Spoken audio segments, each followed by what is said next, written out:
मैं मनोज तिवारी, मैं भारतीय जनता पार्टी का सांसद, मैं इन लोगों से पूछना चाहता हूं, ऐसा ये देश स्वीकार नहीं करेगा, थूकेगा इन लोगों के ऊपर। तो जब चली पवन तो रोकी कवन। जी हाँ दोस्तों, आप लोग जैसा जानते हैं कि पवन सिंह वर्सेस मनोज तिवारी जो कि लड़ाई छेड़ चुकी है। जी हाँ दोस्तों, और पवन सिंह को रोकने के लिए काम दंड भोग सब लगाया जा रहा है। जी हाँ दोस्तों, आप लोग जैसा जानते थे कि पवन सिंह को नामांकन के लेकर जो कि बीजेपी की तरफ से पूरा जोर लगाया था गया था कि नामांकन जो कि ना हो पाए, लेकिन सफलतापूर्वक नामांकन हो भी गया है पवन सिंह का। जी हाँ दोस्तों, अब जो कि मैदान में जंग छिड़ चुका है पवन सिंह वर्सेस मनोज तिवारी। जी हाँ दोस्तों, क्या मनोज तिवारी पवन सिंह को सांसद बनने से रोक सकते हैं? जी हाँ दोस्तों, क्योंकि आप लोग जानते हैं कि पवन सिंह निर्दलीय चुनाव जो कि लड़ रहे हैं काराकाट से। जी हाँ दोस्तों, जी एक तरफ जो कि बीजेपी की बड़े बड़े चेहरा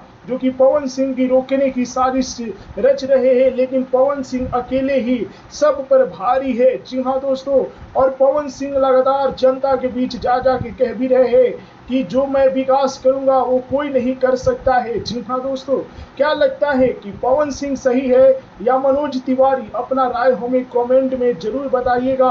और बता दो दोस्तों कि पवन सिंह अकेले चुनाव लड़ रहे हैं, तो सभी फैन एक साथ होना चाहिए और पवन सिंह को काराकाट से जो कि सांसद बना देना है। वीडियो को लाइक कीजिए, शेयर कीजिए।